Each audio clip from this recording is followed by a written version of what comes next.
estrategia del día es traída para vos por bloomberlinia.com.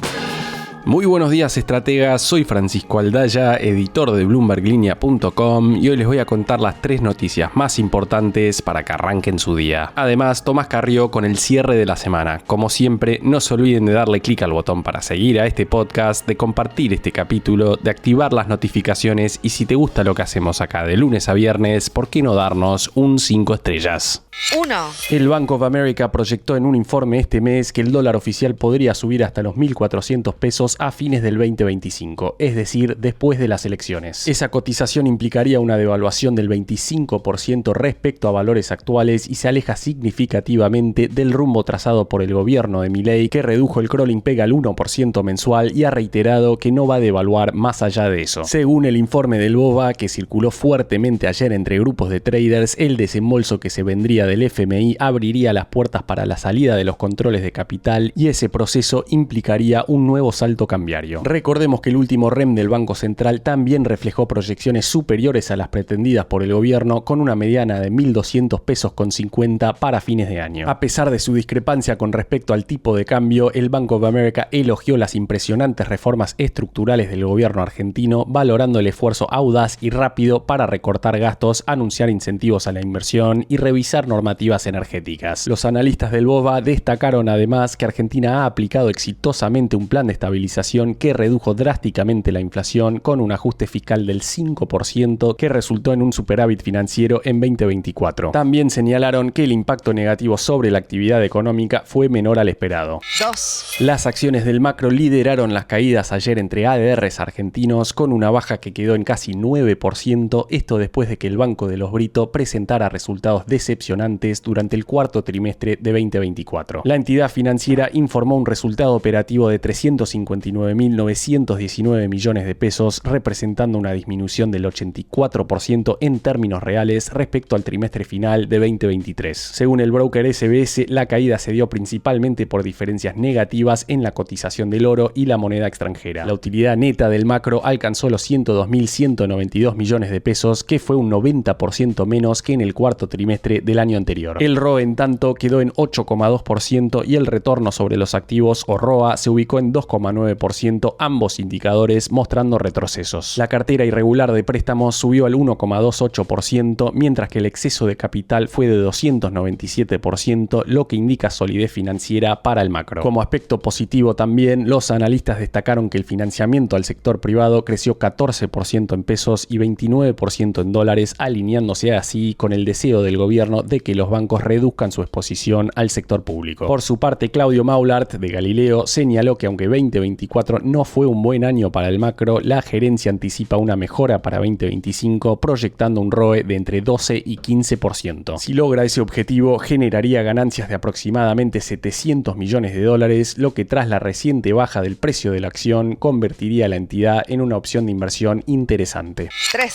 La fintech uruguaya dLocal, especializada en pagos cross-border, reportó un volumen total de pagos récord de 7.700 millones de dólares en el cuarto trimestre de 2024, un incremento del 51% interanual. Sus ingresos alcanzaron los 204,5 millones de dólares, aumentando a su vez 9% respecto al mismo periodo de 2023. Además, la ganancia neta ajustada del último trimestre fue de 45,8 millones de dólares, un 13% más que el año anterior. Sin embargo, en términos anuales, la ganancia ajustada de dLocal descendió a 155,6 millones de dólares, representando una caída del 11% respecto a 2023. Pero su CEO y ex CFO de Mercado Libre, Pedro Arnt, dijo en conversación con Bloomberg Linea que ese resultado anual se debió principalmente a un mal primer trimestre. Para el año completo 2024, dLocal alcanzó un volumen total de pagos récord también de 25.600 millones de dólares, un crecimiento del 45% respecto a 2023. Volviendo a la otra cara de la moneda, el EBITDA ajustado cayó un 7% interanual a 189 millones de dólares en el año completo, mientras que el beneficio neto anual se redujo en 19%. Arndt dijo a Bloomberg Línea que la mayor apuesta de crecimiento seguirá siendo el sur global, anticipando tasas de crecimiento más elevadas para África, Medio Oriente y Asia que para América Latina. El CEO también mencionó que el cohorte de nuevos clientes incorporados en 2024 fue el más fuerte en la historia de la compañía en términos de pagos procesados. Esta semana, el JP Morgan elevó su recomendación sobre las acciones de dLocal a sobreponderar, estableciendo un precio objetivo de $18 para febrero de 2025, lo que implica un potencial crecimiento del 30%. Desde que dLocal salió a la bolsa, es la primera vez que este gigante de Wall Street recomienda sus acciones. Respecto a Argentina, Arndt señaló que están observando un intenso aumento en el interés de sus clientes globales y que la normalización del régimen cambiario podría incrementar aún más el volumen de operaciones. Antes de pasar al cierre, veamos rápidamente cómo van a abrir hoy los mercados. El S&P Merval cayó por 3,6% ayer. Fue una jornada bien roja para las acciones argentinas en Wall Street, con caídas de hasta 8,6% para Macro y solo 2 subas de hasta 0,7% para Decoagro. Los bonos ley Nueva York cerraron con rojos de hasta 1,3%. El dólar blue va a abrir cerca de los 1.225 pesos, el MEP en 1.215 y el contado con liqui cerca de los 1.220 pesos. El Banco Central, por su parte, compró ayer 23 millones de dólares, mientras que el riesgo país va a abrir cerca de los 769 puntos. El cierre. Y ahora, Tomás Carrillo, contanos por favor cómo estamos cerrando otra semana más en el mercado argentino. Muy buenos días, bienvenidos a una nueva edición del cierre de la semana. Mi nombre es Tomás Carrillo, soy editor de Bloomberg Línea en Argentina y en esta oportunidad quería invitarlos a escuchar una breve entrevista con Antonio Aracre, ex CEO de Syngenta, ex jefe de asesores también de Alberto Fernández y quien en los últimos meses ha mostrado su aprobación respecto de la mayoría de las medidas económicas que viene tomando el gobierno de Javier Milei. Semanas atrás, el presidente Milei apuntó contra los márgenes empresarios, asegurando que la pretensión de mantener la rentabilidad es no entender el nuevo modelo económico. Por eso le preguntamos a Aracre si coincide con esa valoración y qué cree que debería ocurrir para que veamos caer esa rentabilidad contra la que apunta el gobierno. Bueno, mira, vamos a hablar primero como de los fundamentos conceptuales de lo que te dije. Sí.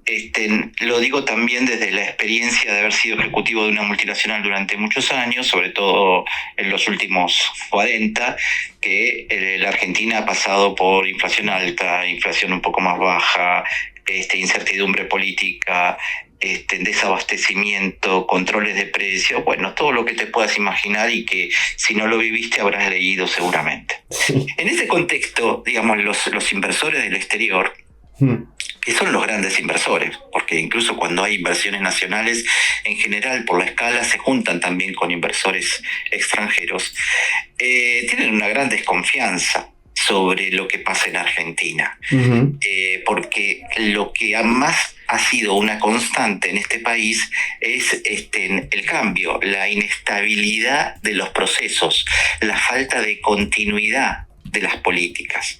En ese contexto, como cualquier persona frente al riesgo, frente a la duda, lo que hace es cubrirse. Digamos, y la forma que tiene el inversor de cubrirse frente a esa incertidumbre es exigiéndole a su inversión una tasa de retorno mucho más alta que le garantice recuperar la inversión en un periodo mucho más corto. ¿Por qué? Porque, digamos, si hay un nuevo gobierno y voy a hacer una inversión, a lo sumo me juego de que ese proceso pueda durar lo que dure este gobierno y yo me tengo que garantizar que mi inversión la recupero en ese periodo, porque después quién sabe lo que puede pasar. Esto no es así en el resto del mundo, ¿no? Entonces, qué sé yo, te pongo como ejemplo, vos tomás un supermercado donde en Europa o en Estados Unidos las ventas básicamente el apalancamiento de los dueños de los supermercados es por el volumen y la rotación de los productos con márgenes muy, muy, muy chiquitos. En la Argentina todo se apalanca a partir del margen y la rotación y el volumen después vemos. Entonces, esto tiene que ver con esto que te explico de la inestabilidad, de la falta de continuidad, etcétera. Entonces, Argentina, con un riesgo país de 2.500 o 3.000 puntos, le exigía a sus inversiones una tasa de retorno del 20% anual en dólares. Un país del primer mundo le exige a sus inversores una tasa de retorno de 7, 8, 9% anual en dólares. Ya ahí tenés una diferencia enorme. ¿Por qué? Y porque si vos tenés que presentarle un proyecto de inversión a alguien con una tasa de retorno del 20% anual en dólares, los precios que tenés que poner para obtener esa rentabilidad son enormes. A eso nos acostumbramos en la Argentina durante 30, 40 años, y desarmar los procesos que vos tenés metidos adentro, no solo de las políticas organizacionales, sino también de la mentalidad de los ejecutivos y de los inversores, no se desanda de un día para el otro. Esos son procesos que tardan mucho. Cuando vos estás acostumbrado a resolver todo, no a partir de cómo hago para vender más, sino cómo hago para mantener mi rentabilidad. Por otro lado, más o menos ahí te pudiste ubicar en el tema. Perfecto, sí. Por otro lado, lo que habíamos visto, por lo menos durante un tramo del gobierno anterior, fue que una de las motivaciones que generaban esta pretensión de mayor rendimiento era la incertidumbre cambiaria. Yo me estoqueo, me sobreestoqueo, pero como no tengo ni idea a qué precio voy a poder reponer, bueno, ponía unos márgenes más altos. Esto ahora parecería haber cambiado. Sí, pero la base del estoqueo, Tommy, no era tanto no sé lo que va a pasar con el dólar, porque casi te diría que lo que pasaría con el dólar estaba casi más claro que ahora, y era que aumentaba a un determinado ritmo y donde la brecha oscilaba entre el 100 y el 200%, depende de la incertidumbre política del momento. Sí. Entonces el estoqueo en realidad tenía que ver con, digamos, suponete que vos ahorrás en oro y vas a una joyería de la calle Libertad y conseguís el oro a 100 pesos el gramo, y vas a una joyería de Barrio Norte y te lo venden a 200 pesos el gramo. Vos vas a tratar por todos los medios de comprar el oro en la joyería Libertad porque estás ahorrando el doble, ¿no? Sí.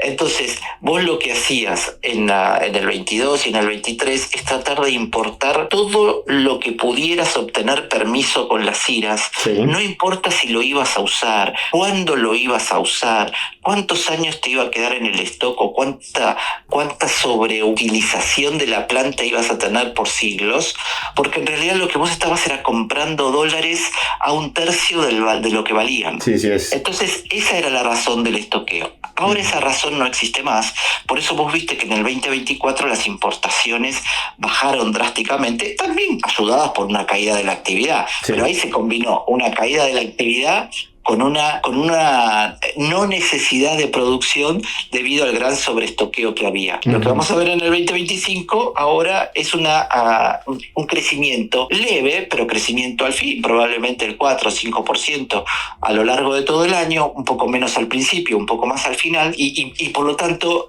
un incremento de las importaciones, ya que los stocks ahora están normales y vos necesitas recomponerlos. Sí. Ahora, te quería consultar si esta pretensión de sostener márgenes de la que hablaba el presidente Milei se ve en todos los sectores, o si crees que se nota especialmente en algún sector en particular. Donde hay más concentración es más lógico y más posible de lograr, porque digamos tengo una competencia más debilitada y entonces y tengo una clientela muy atomizada, más cautiva también, y más cautiva, entonces yo reino ahí y decido qué hacer. Por ejemplo, esto que está pasando ahora con el grupo Clarín, que quiere comprar Telefónica, si pasa la defensa de la competencia, cosa que creo que no va a pasar, porque creo que se constituiría un conglomerado económico con una dominancia absoluta. Bueno, en ese caso, sí te vas a enfrentar a esa realidad. No necesitas llegar a un monopolio como el que se constituiría con la compra de Telecom, pero anda a las prepagas donde vos tenés tenés una concentración del 60-70% del mercado en 3 o 4 manos que fácilmente se ponen de acuerdo. Eso en lugar de monopolio se llama oligopolio. Y en ese contexto también es fácil que se den esos abusos de precios donde básicamente vos decidís a cuánto querés vender y el comprador básicamente se tiene que ajustar la compra de otros ítems porque no puede dejar de comprar lo que vos le estás pidiendo. Tengo una consulta por algo que dijo hace unos días el ministro de Economía, Luis Caputo, que mencionó un ejemplo de una marca de ropa que vendía una misma prenda fabricada acá en el país a $500 acá en Argentina y a $250 en Chile. ¿Crees que el de la indumentaria es uno de estos sectores más concentrados, más protegidos y con mayores márgenes? Sin duda, es el ejemplo, yo te diría los 2 ejemplos emblemáticos son la indumentaria y la tecnología.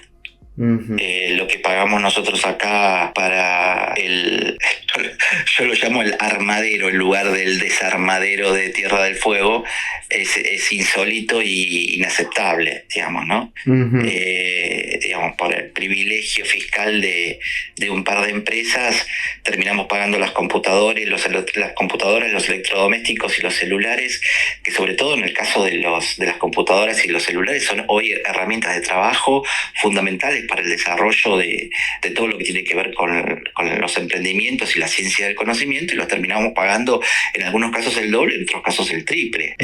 Totalmente inaceptable eso, ¿no? Ahora mejora un poco con el tema de Amazon y la posibilidad de que compres algunas cosas por correo, pero tiene un límite relativamente bajo, no sé si eran $400 para no pagar los aranceles, con lo cual tampoco es una gran solución, a menos que eso lo lleven a $2.000. Entonces ya sería otra cosa, porque vos al menos te podés comprar un celular y una computadora por año, ¿no?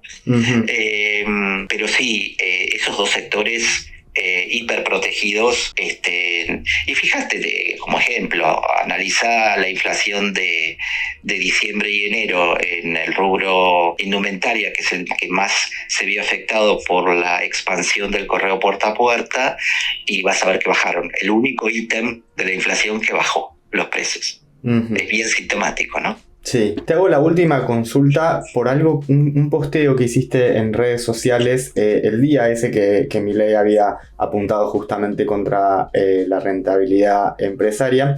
Vos escribiste, la traducción sería: bajen los precios, ganá por volumen, no por precio. Quería consultarte si crees que ahora están dadas mejores las condiciones a partir de esta desaceleración de la inflación. Todavía no parece estar traccionando un boom del consumo, pero sí una recuperación. Si crees que esta posibilidad de que se gane más por volumen que por precio empieza a vislumbrarse. Incipientemente, pero sí. Tiene que darse de manera un poco más contundente, ¿no? Yo creo que hay una serie de cosas que van a pasar en los próximos 30 días que van a ir desencadenando y acelerando eso que vos acabas de mencionar, que yo los englobaría dentro de procesos virtuosos, donde vos vas a tener el acuerdo con el Fondo Monetario Internacional. Eso va a descomprimir las tensiones y las preocupaciones sobre la economía argentina, va a desplomar aún más el riesgo país. Es probable que pronto lleguemos a los 400 puntos básicos, lo cual a su vez despeja la probabilidad de que Argentina pueda acceder a los mercados y no tenga que usar reservas para pagar sus compromisos de deuda, sino que pueda ir al mercado y refinanciarla como la hacen el 99% de los países del mundo. Eso va a ser todavía más visible que la tasa de interés para los empresarios, para los nuevos emprendedores, se desplome aún más, lo cual va a generar mayor consumo. Eso ya tiene un impacto en el volumen y anima a los empresarios a apostar por esta diferencia de ecuación, donde en el P por Q trato de forzar un poco más el Q y resigno un poco más el P. La frase del día. Antes de irnos, escuchemos una frase del famoso libro de Hernán Iglesias Ilia, Golden Boys. Cuando el trading era rey, los argentinos fueron los reyes del trading. Cuando después el furor fue por la emisión de bonos, los argentinos colonizaron los grupos de capital markets. Cuando lo más influyente fue el research en 2000 y 2001, también allí había economistas argentinos en cargos importantes. Hoy en BloombergLinea.com te contamos sobre esta camada de oro de Wall Street, los argentinos que fueron pioneros en las mesas y equipos de research de bancos como el JP Morgan y Deutsche Bank. Desde Luis Caputo hasta Daniel Canel, no te pierdas la nota donde te contamos dónde están ahora estos pibes de oro. Esto fue un nuevo capítulo de la Estrategia del Día Argentina. Yo soy Francisco Aldaya, editor de Bloomberg Línea, y me podés seguir en X en @faranaldaya. No se olviden de darle clic al botón para seguir a este podcast y a la campanita para que se enteren al instante cada vez que sale un capítulo de lunes a viernes. Espero que tengas una gran jornada productiva. Esto fue La Estrategia del Día Argentina, escrito y narrado por Francisco Aldaya. Producido por Arturo Luna y Daniel Hernández. Que tengas un día muy productivo.